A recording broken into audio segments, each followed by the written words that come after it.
What's going on YouTube? Welcome back to another Fantasy Football Scout video here on our YouTube channel with me, Lee, and this is Sam from FPL Family. Now, Sam, we're coming up to Game Week 35, and I must admit, I'm kind of looking forward to next season and the whole kind of just 10 fixtures. Just give me 10 fixtures, FPL. I just want my normality back. This whole double game week, blank game week is messing with my head. Do we know what officially is going on in double game week 35 now? Who's got the doubles and who hasn't? Well, we think so, but of course with No. with the Liverpool versus Manchester United game going in game week 34 and making that an unexpected blank game week 34, I had 5 players in that game, by the way. Wrecked my fantasy week. Destroyed. But nevertheless, Let's we shan't move talk on. about it. So we don't know yet when that game's being rescheduled for. Is there potential for it to go in 35? Maybe. Is there potential for it to go in later game weeks? Maybe. Keep watching. Well, Let's needless find to out. say, this points prediction video is littered with risk. No doubt about Always it. Because risky. not only, spoiler alert, I have a Liverpool player and I'm banking on Liverpool having a double game week in 35, which is yet to be announced. It might be, it might not be, who knows. But of course, we've got, again, European games going on this week. So again, we are picking players ahead of those fixtures. If they get injured, it's going to affect how the points prediction goes. But that being said, you've already won it. So we're just having a bit of fun here, guys. Just to see how it goes. Talk to me about game week 34 then. Did I restore some pride to the scoreline? I just have one word for you. Bale. Bale. Picking Gareth Bale. I did all right last week with that pick, didn't I? That... Every now and again, once a season, I pick a good differential. Do you know something? Bale at home to Sheffield United wasn't exactly an out there one, was it? No. Do you know what annoyed me about it, though, is that from an actual FPL perspective, I was that close. I know. That close. And I know often we sit on these videos and we say, oh, we were close, but No, I'm telling you guys, genuinely. you were hovering over that button. This week, I had it, you know when you go through the first screen to make transfer? Yeah. I had it on that screen, I don't know, 8 or 9 times over the course of the For week. Bruno, right? For Bruno. And in the end, I didn't do it on the basis that Manchester United had a double in 35 and Spurs don't. And I thought, oh, you know, could I bring Bale in for this week and he bangs? Yes, but can I afford to bring Bruno back the week after for the double? No, because I've got so much money invested in him, I can't afford him back. And All right. I was so caught. The But anyway, fear. You got the FOMO oh, 100% I of got selling fear. Bruno, which a lot of 100%. FPL managers have got And right then now. he no-showed on me anyway. I know. Well, that Absolutely was hardly his outrageous. fault, was it? It was hardly his No, fault. it Game wasn't week his fault. 34 then. But, Are we so you- stopping with I've won because it's Gareth Bale? Or tell us the I scores. will Go give on. you the actual Go scores on. just to be, just to round it up. So you had Castagna Yeah. as your defender, just the 2 points for him, but more than made up for by Gareth Bale, who recorded you 21 points Ooh. that week. Thank you, Gareth. And then topped off nicely by Chris Wood with his 6-pointer for his goal against Chrissy West Wood Ham. with another goal, which went a little... Did it go under the radar? I guess in a 2-1 defeat it goes a little bit under the radar, especially as all of the post-game talk was about Antonio's return in a game where, frankly, I didn't think he was going to be fit for the rest of the season. No. It pops up against Burnley. But Chrissy Wood... Listen, we still got him up there on the board. He's remained. He's not coming down from the board until he shows a bit of lack of form. But right now, he's absolutely flying, isn't he? So, He yeah, is. go on then. So I've won this So week. then. I won that 29. week. Good. Just, for sake of, being fair. Bias. Yeah, I go on. had Dallas, who just returned the 1 point, which I was really Yeah, surprised yes. at. I expected more from Well, Leeds, actually, this week. Mason Mount, who did do the business for me with a 6-pointer. And then Harry Kane, second for underachievers last game week. Didn't help me, though, did it? He A was my blank for FPL Kane. captain, and he blanked in the points Unbelievable. predictor as well. Would not have called that. Oh, well. The league's best striker, arguably. The league's best striker against, statistically, the worst defence in the league. Let's take away the arguably. Arguably the best striker in the league. best. I was thinking that world. was the most nailed on captaincy of the season. But, alas, wasn't to be for These those of things us that happen. captained him So in 9 FPL. points for me this week, which makes it 13-8. All right, so Still in my salvaging favour. a bit of pride. We're playing for pride here, guys. We We're playing for definitely are. pride. Would love to know in the comments whether you're still hashtag Team League. You're still back Is anyone there? Is anyone there? Anyone still in the hashtag Team League camp? There's a lame horse with a leg chopped off trying to keep up with you in the distance, but I'm trying to get there. But if you are hashtag Team Sam, I want to know about it as well. Anyway, points prediction, game week 35. You know the drill by now, guys. We pick 3 players each. 3 players that have got over 10% ownership and 3 differentials that are under 10% ownership. The form books should suggest that those that have the overs, which in this case is me this game week, has the advantage. If you pick the well-picked players, the over 10%ers, you should be winning a week. But those with the differential have the And opportunity before we start, to go for those differentials. may I just say that Go on. picking differentials is getting incredibly difficult. Yeah, sure, right. Because now the players that are performing, they all have ownership over 10%. So we are talking differentials when we get down to the differentials now. And it was even harder this week trying to pick double game week differentials. True. Have you gone for a Rhian Brewster then? I've gone a bit rogue with You've one gone of a them. bit Brewster. Two Okay. of them, you probably go, oh, I'm expecting that. One of them, rogue. You've gone a bit Brewster. All right, let's get stuck into then. Luke Shaw, 17.1% ownership. Having a great season at fullback for Manchester United. Really, really creative. First for creativity amongst defenders. It won't shock too many of you. Or maybe it would. In game week 1, I think we're all expecting Trent and Robertson to be up there. Yeah. But actually,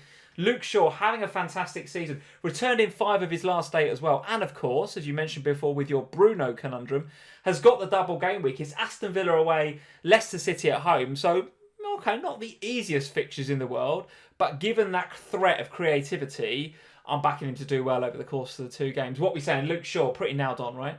Oh, for sure. And I think, it's slightly risky because, of course, Europa League action on Thursday evening, which you would expect him to be part of. What? However, they're 6-3 up, aren't they? 6-2 up. They are Surely absolutely Tellez plays smashing that it. game. Well, Surely. yes, maybe. I mean, it's difficult, isn't it? Plus, they've now got another fixture against Liverpool to fit in somewhere along the line. So Yeah. it is Congestion difficult. is rife, yes. Yeah, they do have yes. some congestion. So yeah, maybe you're right. Maybe it is Tellez that gets the start in the Europa League, given that they are all, All but bar through some United. kind of miracle or the opposite. I can't think what that would be. I don't think they can put. Catastrophe. I don't think they can put a B team out, United, right? Because you've still got to go to Roma. Yeah.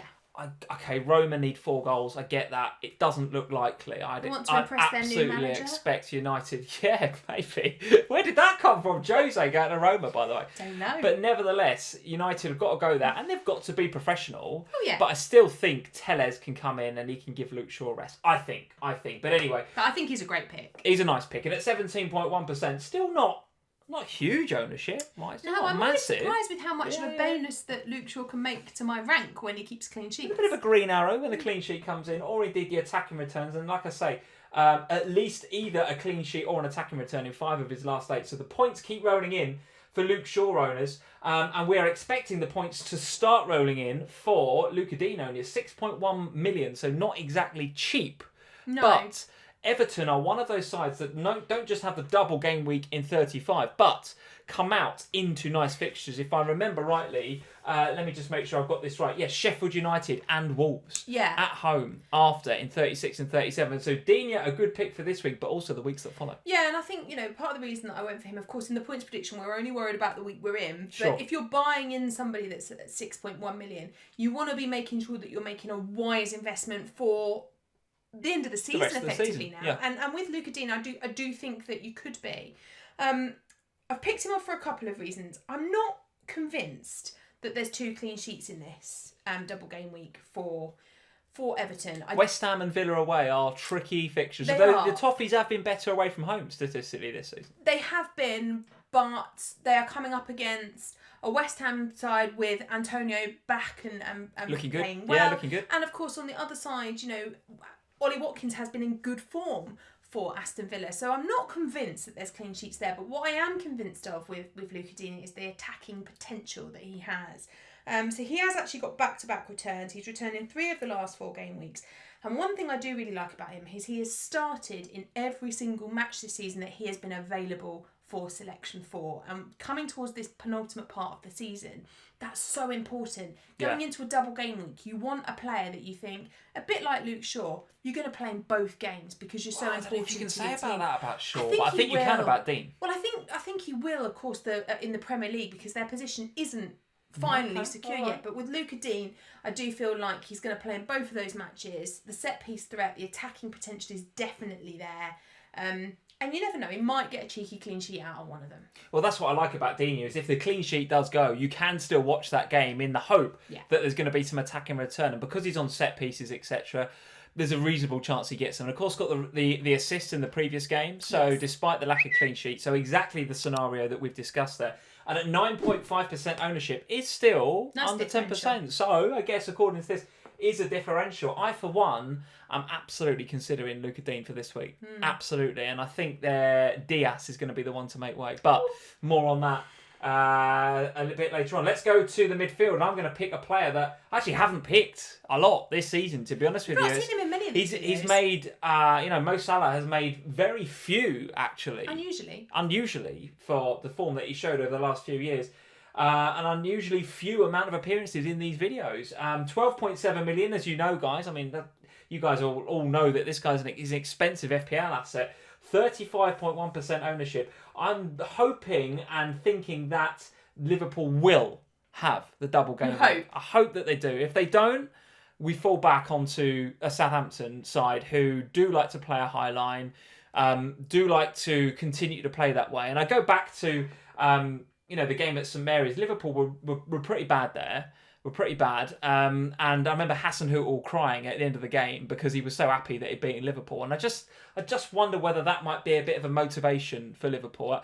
I don't know. Our home form has been pretty bad as well, but we have... I just sound like a broken record now, but we just have to win these games. Yeah. If Liverpool harbour any ambition at all of being Champions League football next season, you've got to beat Southampton at home. And I know that's an easy thing to say because we've just dropped points to Leeds and Newcastle at home. The home form is terrible. Oh my God, we've got to beat Saints at home. We've got to. And if we're going to do it, Salah's the one that looks most likely because it certainly is not the players in and around him. Jota's a bit out of form. Mane looks as if he's gone for the season. And Firmino's looking like he's looking a bit off and all. So it's got to be Mo. You've not really convinced me here. I'm not convinced myself. I'm talking it through. I'm like, yeah, this is a bad pick. Yeah, go on. I actually think that Salah's a really good pick for this week. I do, right? Okay. Yeah, I think in every game. You want him? Should we swap? I'll have him. I'll happily swap you. I think that there's always single game week players who come about in a double game week where people are ignoring them potentially because you focus in on I need to bring in some more doublers. And with Liverpool, we know at some point, even if the double doesn't come in 35, we know that they will double at some stage before the end of the season because they've now got this extra fixture nice, to fit but in. I need it in 35 because that's where I picked him. I just think... But even if he doesn't, this game against Southampton, I mean, I'm not being funny, but Southampton have looked really off it. They don't have Danny Ings available at the moment. They're going to changing the goalkeeper every second game. There's no consistency there for Forster and for McCarthy. Forster's apparently going to get these 2 games in the double. I think Mo Salah is the sort of player that will drag Liverpool kicking and screaming towards the... I don't know if I want to say Champions League spots because I'm not convinced, but the Europa League, the Europa Conference. I'm glad you're confident because I've just talked myself out of liking Salah actually in that last monologue I did. But anyway, let's move on. I'm glad you've got confidence in my picks. I've got absolutely no confidence in your pick, by the way. You wanted to swap. When you said about going rogue at the beginning of the video, is this the pick? Wilfried Zaha? No. Flagged in FPL, by the way. You know this, right? This is not the rogue pick. There is more rogueness to come. Yeah. It goes roguer than Zaha, yes. Who is flagged in FPL, by the way. I'll say it again. He's not actually officially flagged in FPL, actually. Yes, he is, isn't he? He isn't. I checked. He's carrying something, though, He's carrying a groin strain, potentially. Right. Okay. However, it happened prior to the Manchester City game in Game Week 34, but he managed to play Game Week 34. Yeah. So I think he's fine. Hodgson said he'll monitor it, but it seemed fine. What's going on with these picks this week? Neither of us are selling them. We're honestly, just like, right, okay. Salah might be bad. Liverpool are terrible at home. Zaha might be injured. It's just like... So, part of the reason for going with Zaha... I'll tell you what it is. We've got end of season... We've got games being called off. We've got riots. Honestly, I don't know where this season's going, to be honest. Well, let's just go rogue. Let's just do Zaha. Why the hell not? Well, he's got the nicest fixtures of the double game week. Southampton and Sheffield United. That is true. You cannot really ask for a better double game week than that. And don't Palace. I mean, Palace are one of the clubs that do have a fixture in 36, so he solves that problem for you as well. He does. Okay. And it's Zaha, who does love to put himself in a window towards the end of the season. Yeah. And... last few games of the season always plays well. He does. Yeah. And he scored against Southampton on the opening day of the season in the reverse of this fixture. Okay. And he is their talisman. And if anyone's going to put Palace in the lead, it's going to be Zaha. I just Have think... you watched Palace recently? Yes, I have. Watched a lot of them. I just think that of all of the players this week that could be a really good differential pick, he has the fixtures to do it. It's not as crazy as it first seems on paper, I have to tell you. You feel bonkers doing it. Bringing Zaha into your FPL team, having watched Palace, I'm like, no, definitely not. But Sheffield United were atrocious against Spurs, so open, especially in wide areas, which is the areas that Zaha likes to operate, right? And then he's got Southampton, which we've just spoken about, High Line, etc., etc. Then it's Villa, then it's Arsenal, and then Liverpool. So it's got a really good record against Arsenal, by the way. Yeah, and I wonder whether, we're all sitting here thinking, well, I do want to maximise the amount of double game week players I've got for 35, but... Don't compromise 36. But I don't want to have all those blanks to deal with in 36. So maybe he solves a problem or two for you in the same way that Luca Dean does in terms of your pick there. You've gone with Wilfried Zaha. 9.4% owned. Definitely a differential. Definitely rogue. I kind of like it. I like it better than Salah right now, I'll be honest. If he returns a 21-pointer like Bale did last week... Hey, listen. I'll be laughing. Could happen. Let's move to the forwards because I'm keen to get to your forward. I'm going to go with a guy that I've never doubted all season, by the way. No. Never doubted Ollie Watkins all season. I have to say, the kid is on fantastic form. Returned in the last 5 games, 43 points in total across those 5 games. He's on form, no doubt about it. I've enjoyed it. He's in my FPL team. Absolutely. And you can say what you like about fortuitous assists. You can say what you like about goals at Anfield that should have been saved by goalkeepers. 43 points over 5 games. When it all said and done in FPL, it doesn't matter whether you're lucky, whether it's an FPL assist, a real assist, whatever. It is still points, and his owners love him for it. So he's now first in threat on the ICT index amongst forwards. I don't know if you noticed that, but he's gone above Kane. I was looking at it thinking first, surely not more than Kane, but he is above Kane in terms of threat amongst forwards. So there we go. Ollie Watkins, 25.9% ownership in many, many teams, and doubling.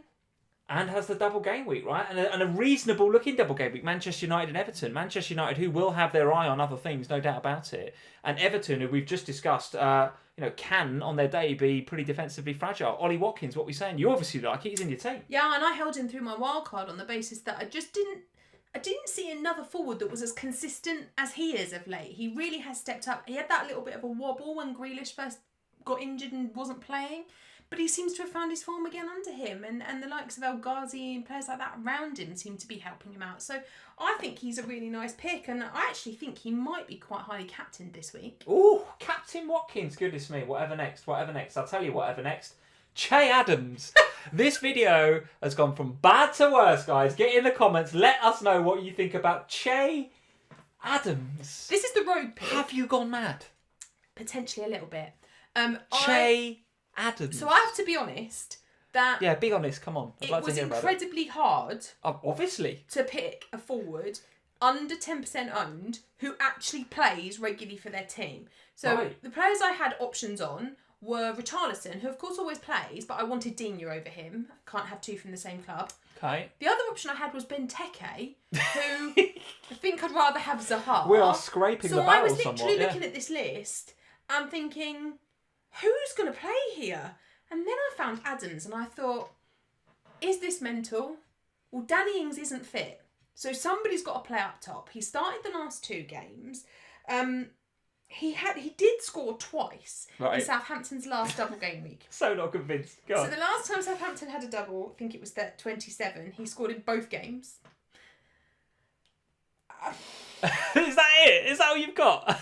Yeah. That's it. This is where I am. Apart from that, he's 4.2% He's 4.2% owned, so he fits my criteria. He's going to play surely because Danny Ings isn't there. Oh my God. And Southampton have to improve. They have to score some goals going forward. So Che Adams it is. Wow. All right, guys. Well, listen. Get in the comments below. Have we lost the plot? Has FPL you've got finally sent us crazy? Che Adams. I think I've got good picks, but I'm not convinced. I don't know about Salah, to be honest with you. I mean, listen, guys. Get in the comments below. Have we gone crazy with those picks? Is Che Adams a good differential pick for game week 35? Is Luca Digne coming into your team? There's a pick that I'd like your opinion on. I personally will be bringing in Digne. I think he's great for the double, and I think he's got nice fixtures afterwards. So I do like him a lot. But I'd love to know your thoughts, guys, on Digne, Che Adams, Salah, everyone that we've talked about today. Get in the comments and let us know. And of course, if you're new to Fantasy Football Scout, YouTube channel. Hit that subscribe button, hit the little notify bell so you know when the new videos are being uploaded. And of course, as usual, smash that like button before you go, guys. We'll see you this time next week when we'll find out what the hell happens to those picks. Cheers, guys. Bye, guys.